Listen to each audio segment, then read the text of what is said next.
Okay, I got the signal. So thank you very much, first of all, for the invitation. I'm very honored to be able to present the results I obtained these last years to you. There's two things I wanted to mention before I head off. The first one is, so thank you, Michaela, for the really nice introduction. And one little thing I wanted to say is that I actually have a non-linear career. So I stopped my career for many years. And I would like to mention here that if anybody is interested in that and has similar path or would like to be discussing that with me, I'm very happy to do so, because I think it's something important, especially for people having to take care of a family or family members. That being said, there's another thing I wanted to mention, because we are today May the 8th. And as you know, it's a celebration at Berlin has a day off today, not Brandenburg, but Berlin. And it's a celebration of the end of the Second World War 80 years ago. And I just wanted to say that because standing here as a French person, talking in a German geological association in front of you is very symbolic, I think, in saying that science has a role to play in connecting people. Yeah, so that was my small excerpt.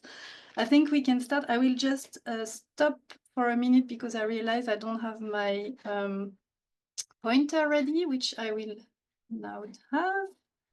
That's done, so we can actually start.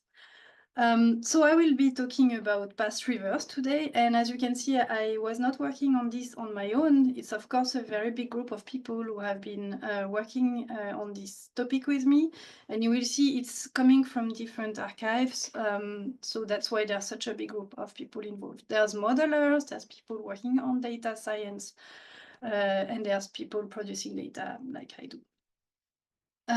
To start off, I wanted to show you this beautiful map, which has been published a few years back. And it shows here the intermittence of the flow of rivers on Earth, with the blue colors showing you the more perennial rivers, and red more temporary or non-perennial flows. So many rivers on Earth have these non-perennial flows, and there's even regions, which is the region I'm actually going to focus on today, where the colors are gray, so it means there's actually no rivers at all. And so the region I have been working on, and I will present you some results about today, is the Sahara. So it's a region which is extremely dry now, big deserts. And I have been working on the Nile River, like Michaela mentioned, and I will also show you some results from that. So the Nile River is perennial, has been perennial, but is also a very seasonal river. And we are going to talk also about seasonality in these types of systems. So I have designed the talk in two parts. The first one will be looking at long time scales and this green Sahara phase, and I will come back to that. Sorry, and in the second part of the talk, we will be focusing on one of these green Sahara phase to look in detail how this past river regime evolved. So let's start off with the long time scale. And to introduce this concept of green Sahara, perhaps you have heard about that. If not a problem. We'll spend a few slides on that to make sure that everybody's on the same page. I always like to show this very beautiful image, which has been taken by photographer Mike Hetwer. He did send me the pictures, and he allowed me to show them as well for educational purposes or presentations. So you see here beautiful and actually quite famous UNESCO preserved engravings of giraffes, and you see two people, two Tuareg people, so that gives you a scale. Basically, these engravings are very big; they are 5 meters, and there's a big giraffe, a small giraffe next to it with a line coming from their head. So there's suspicion that they might have been domesticated. It's not very clear whether this is symbolic or an actual presentation of domestication. But basically, these people now sitting on top of this boulder, they are overlooking a paleo lake, which was called Gobero. And there was a big cemetery there on the shore of the lake, which has been excavated. And basically, this area and these engravings have been dated to 8,000 years before the present. And this is already a sign that the environment, because now this is in Niger, this is one of the most arid places on Earth. But this is a clear indication that the environment in the past was very different. And indeed, so this is a map showing a compilation of different either engraving or fossils. So the rock art is all in blue. These are all these blue dots, and these are actually for giraffes. So I keep my my giraffe example on with me, and this is where engravings of giraffes or fossils of giraffes have been found in the Sahara for this time interval. And this is just really to show you that yeah, and what I forgot to say is that perhaps you see there are some hashed areas on the map, and these are, so I try to show them with my pointer here. This is the historical extent of giraffes, so this is where they are now. So you can see that we had basically this type of animals further north in the Sahara and actually in a very, very large density. This is true for fishes, this is true for hippos, this is true for many things. So the understanding of that is that we had much bigger monsoons that were bringing a lot of rainfall and driving a lot of these river systems that do not exist anymore. So what we are looking at now is a map of paleo rivers, or sometimes called also dormant rivers. So we can see the river beds from space. We can go sampling them on the field. I didn't have the luck to go on the field because these areas are sometimes very remote and nowadays even impossible to access. But people have been there and have sampled. And so these networks are actually quite well known. So the drivers of this type of big greening periods and massive environmental changes are changes in the orbital configuration of the Earth, and an increase in the insolation during mostly the summer at these latitudes, which brings a lot of moisture to the continent. And this basically created very, very intense monsoons, but we are going to go back into the drivers a bit later. The big red star here on the map is the sediment core that we have taken. And as you can see, it's actually quite strategically located in front of these, where we expect the waters to touch in the Mediterranean. So we cannot really say that they are deltas, but we find some structures, and this area, so it's called the Gulf of Sirte in front of Libya, is extremely badly mapped. So we don't really have any bathymetric work on that we can rely on. So we've been a bit going blind, but we have been very lucky, and I will show you that in a minute. So the sediment core was taken with a Dutch ship, the Pelagia. It was back in 2011. I will not talk about that too much, but we can discuss that later. For those who don't know the principle, it's a calypso corer. So it's basically a very big weight on top of a piston corer, which is sucking in the sediment with a minimal level of perturbation. It's a gravity core. So once again, we can discuss about this type of coring systems a bit more in details if you want, but I just wanted to show you quickly what we have. And then we have the photo here where you see my face in the back. This is how the cores look like when they come in the lab before we open them. So they are in these plastic liners. You can see that they are, so you can see here they are cut already. So we are really ready to open them. And then we split them in two, so like that. And then we can have a look inside. And these cores where, so normally when you get this type of sediments from the seafloor, they are generally very boring. I mean, if you like gray, dark gray, green gray colors, it's great. Otherwise, there's not much change. But these ones were something that I had never seen before. The color, so you can see the different sections going down in depth. So now I will present you today only the upper 6 meters, but the core is going down to 11 meters depth in the sediment. And this is a real compilation of the core photos. I did not touch on the colors. I did not improve the colors. It really looks like that. So you really go from dark, pitch dark colors to very bright orange colors. So very, very strong variety. We could use the whole color code of the Munsell book with this core. It was really, it's something that I would like to show to students because it's quite exceptional. But anyway, coming back to what we see in this core, one of the prominent features is the presence of sapropels. And sapropels are a very well-known sedimentary feature in the Mediterranean. These are these very dark sediments, sometimes finely laminated, and we will see an example later on where it's actually very, very nicely laminated.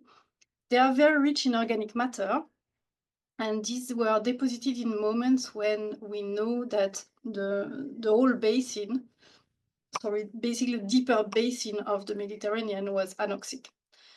So there's no bioturbation. You see some traces of bioturbation here at the top of the sapropel, but mostly there's no bioturbation in these layers. And these are deposited during interglacials. We will come back to that again. The timing is actually really important for this work. Yeah, so sapropels were very, very clearly evident as they are known. I will shortly brush on the methods. Once again, we can discuss that a bit more in details, but my work mainly occurs in the lab.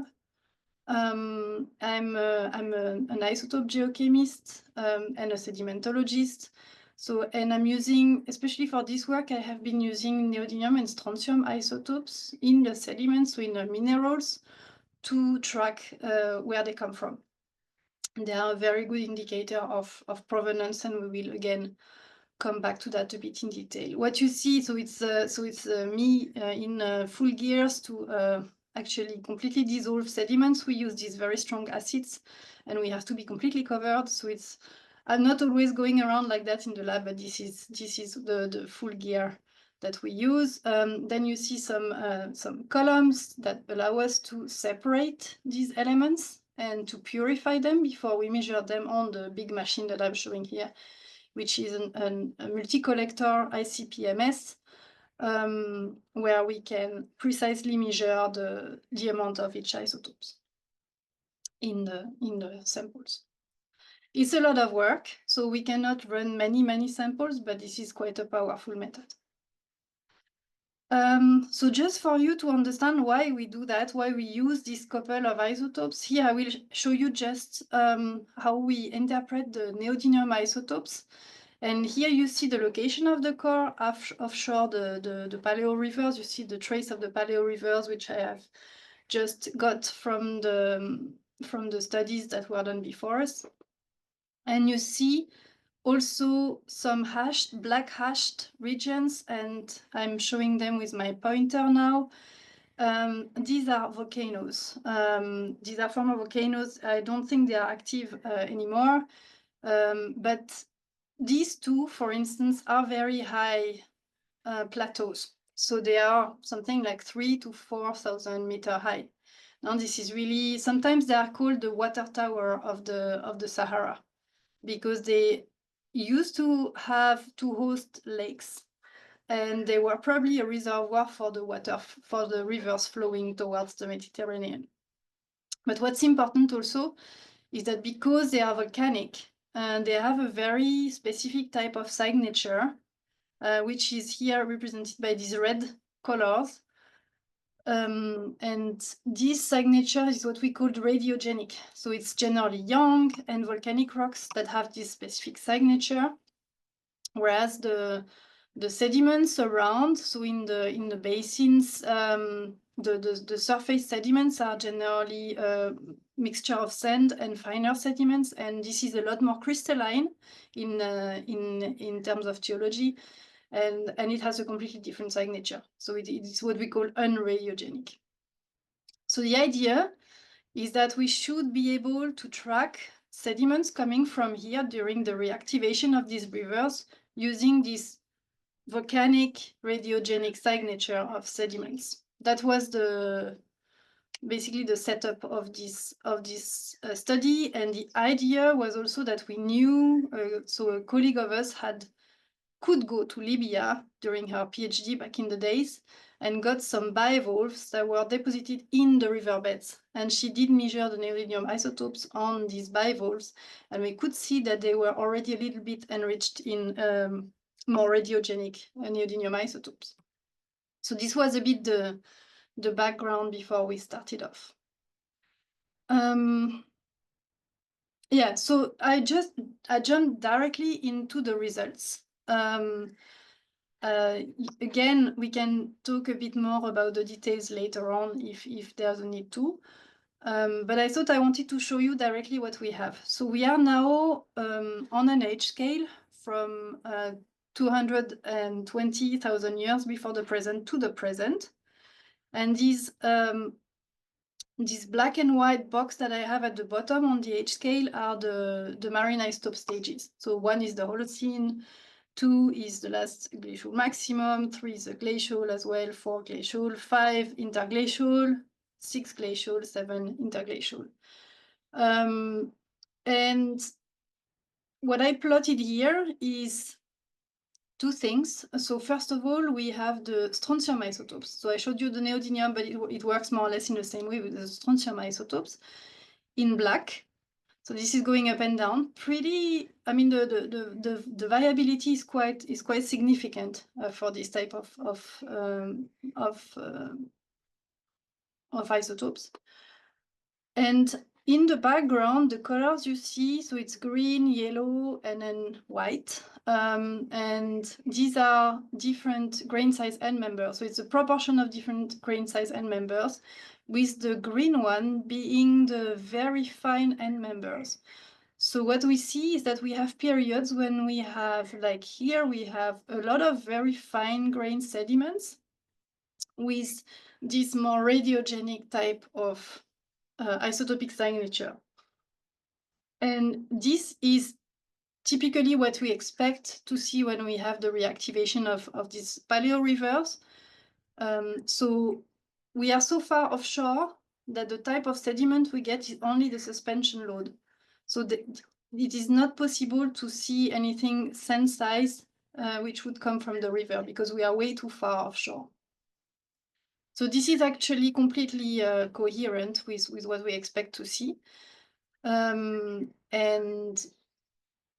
it's interesting to see that it's really popping up at different periods. So during the Holocene, the early Holocene, and we will talk about this glacial period a bit later. I will come back to that. It's a bit more special.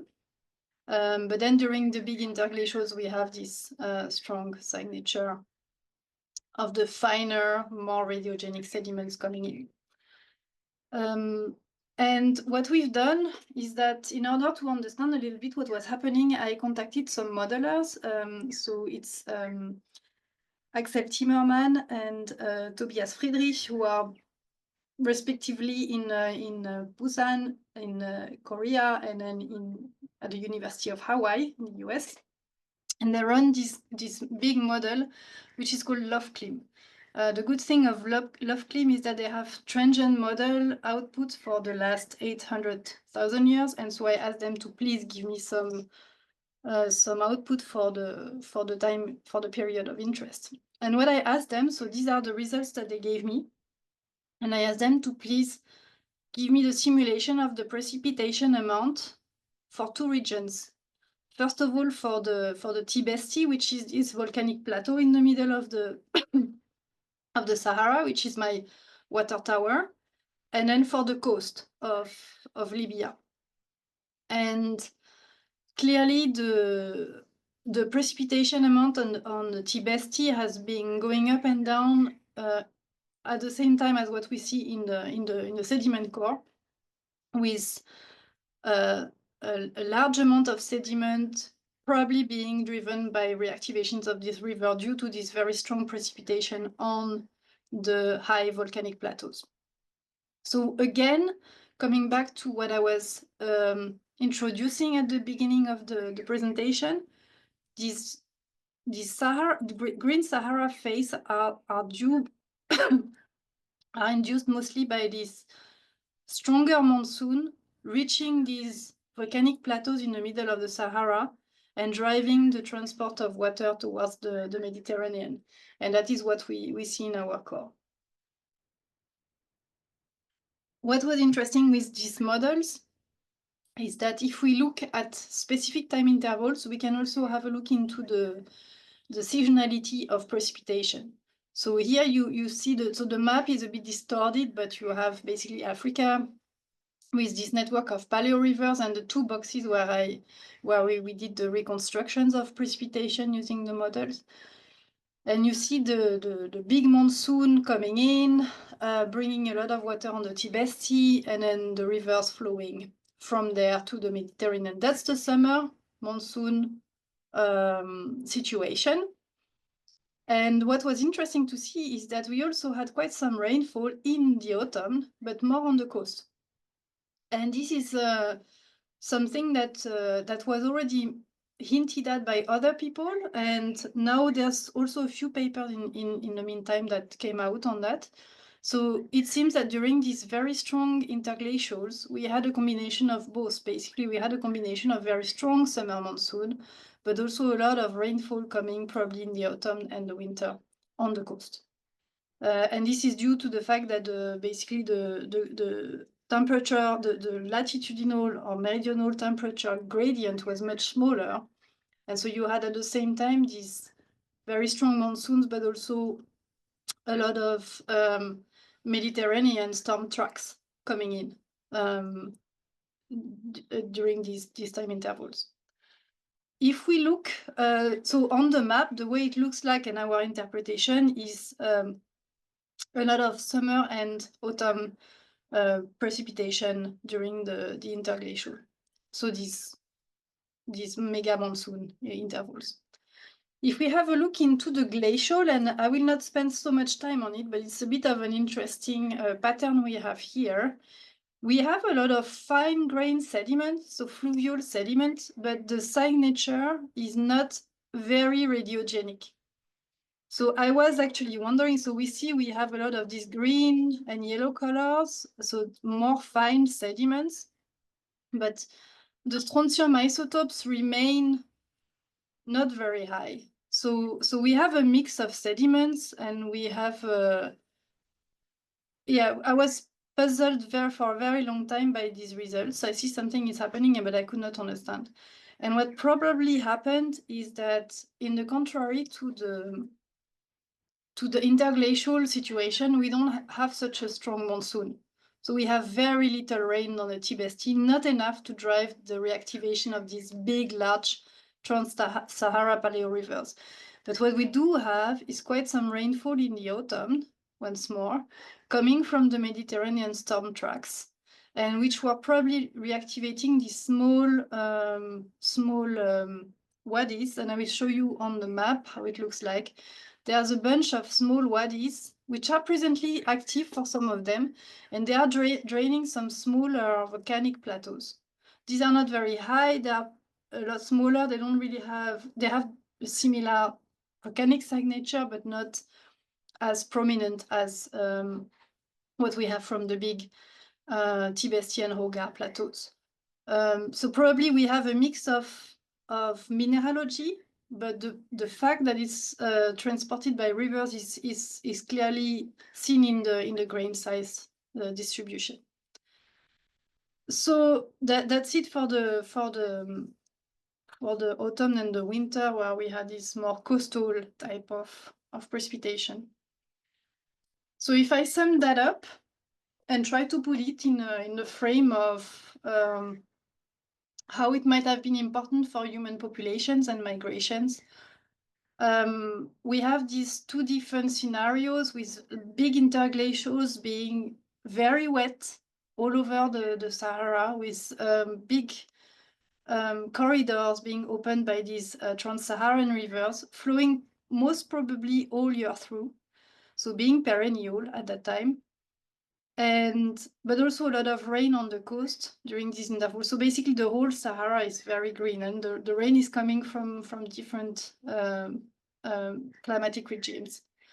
And then during the glacial, most probably you would have had a green corridor along the coast where people could migrate, with reactivation of smaller wadis during the winter and the autumn. So what we are working on, because this core is actually extending to the last 450,000 years, I did submit a proposal to the SPP IODP to work on this and other cores of the, and I would like to extend this time interval actually to 1 million years. So I've sent in a bigger proposal for that. We will see what happens. But I think it is a very interesting archive to look at ocean-continent linkages. And also because we are going back in time to stage 11, for instance, to early Homo sapiens dynamics, that for some fossils were discovered a few years back in Morocco that date back to 300,000 years. So I think that would be just very interesting to look at that. Another thing that we plan to do and has not been done yet is that I think we need to do some tephrochronology on this core, because that would be a very good archive to connect towards the north of the Mediterranean. There's a lot of records in Greece and in Italy and so forth, but also towards the south. So I think it is a bit of a key archive which is located really between different, between other types of record, and I think that would be very good to do that. And there's space for collaborations, so please do get in touch with me. There's a lot of work to be done on that. So we are, sorry, I just take a small pause. We are getting to the second part of the presentation, when we are going to zoom in and look in great detail at one of these Green Sahara phase. And this is important because not only it was a very different type of environment during this Green Sahara phase, but this type of precipitation pattern is actually what is expected to happen if we warm the climate. And in that case, the driver is not a change in the orbital configuration. It is a more purely thermodynamic process, where we are amplifying the monsoons just due to the fact that we are have more water in the atmosphere. So even though the drivers are different, you can see on the maps that the pattern is very similar to what has been reconstructed during the last Green Sahara phase.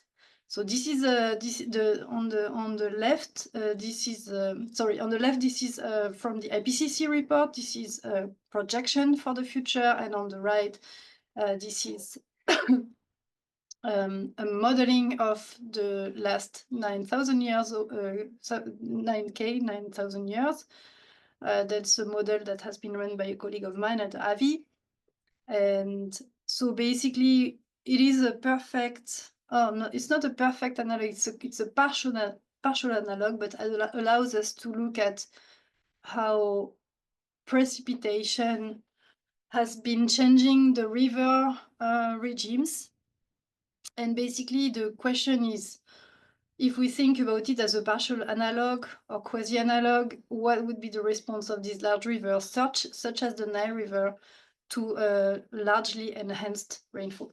That was the starting point of this study.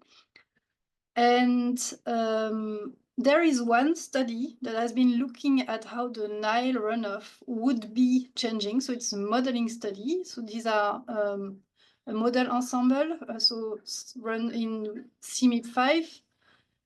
And they were looking at how the Nile runoff was changing in the coming 100 years.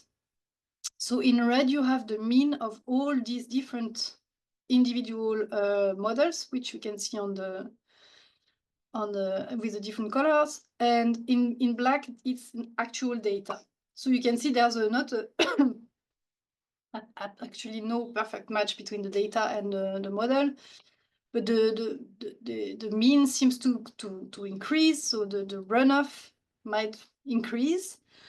And then they were looking at a standard deviation of the runoff, which tells you something about how variable the runoff might be. And there might also be an increase in the variability of the flow. So an increase in the standard deviation of the runoff. But what I see as well is actually a very, very large uncertainty.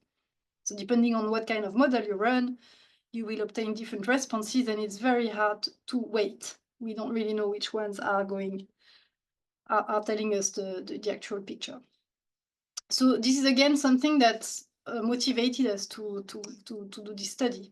The other thing which is important is that this is one of the regions which is the most densely populated on Earth. There's more than 400 million people living along the Nile River, many of them depending on the flow of the river.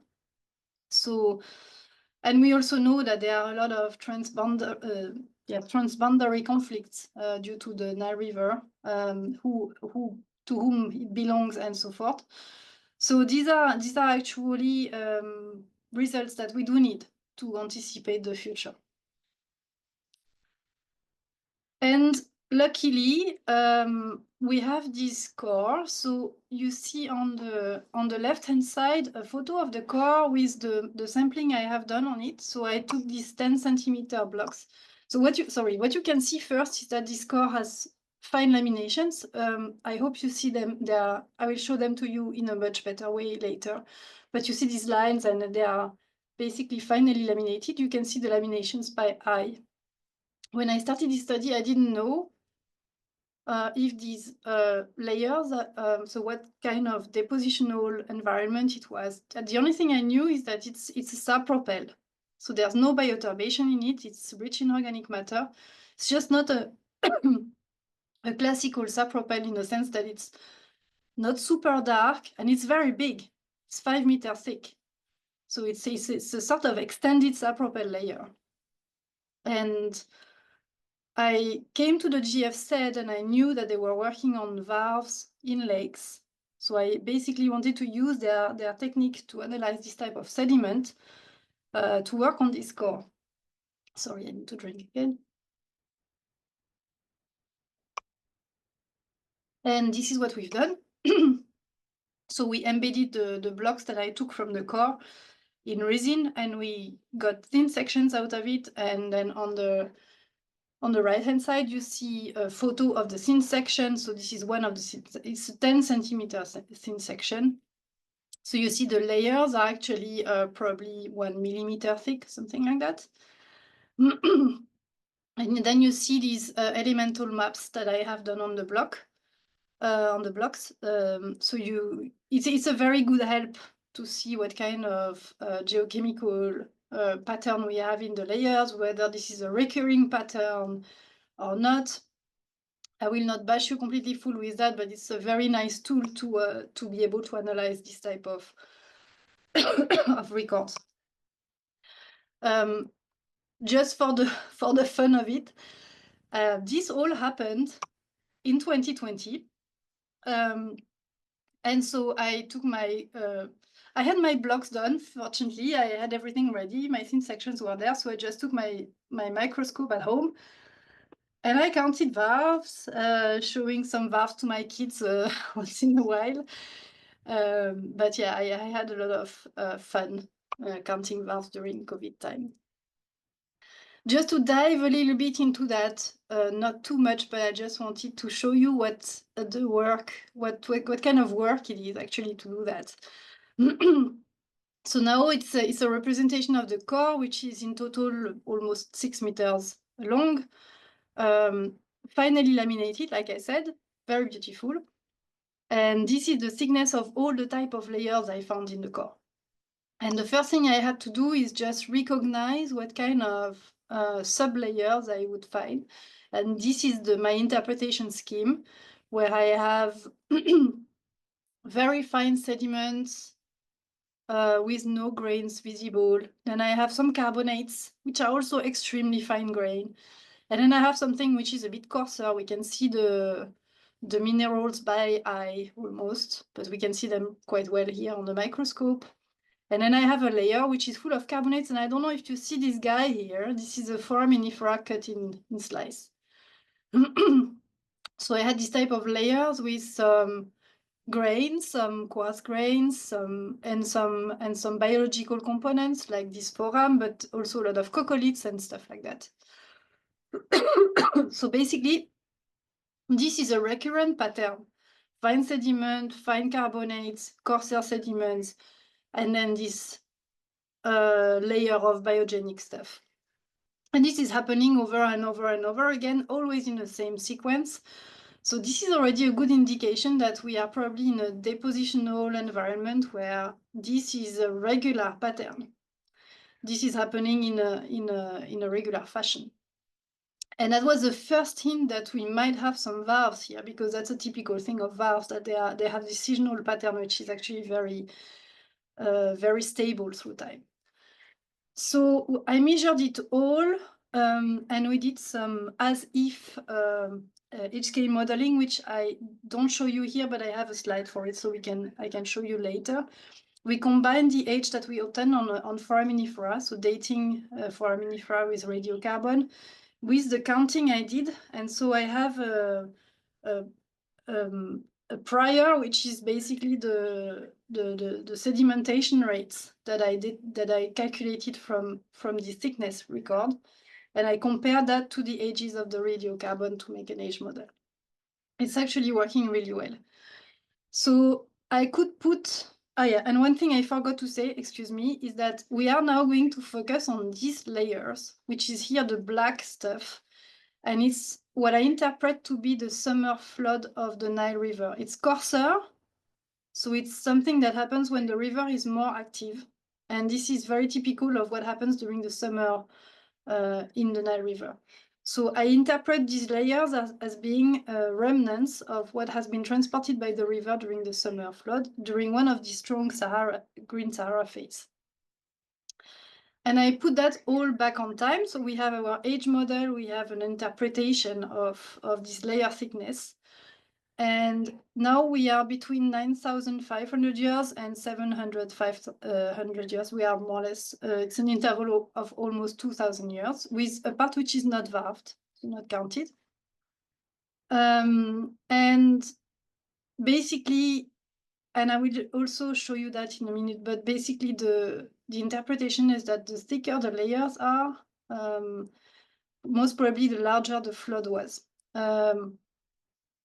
It's not a linear relationship. We have to do some corrections on it, and it's something which is not very trivial to understand.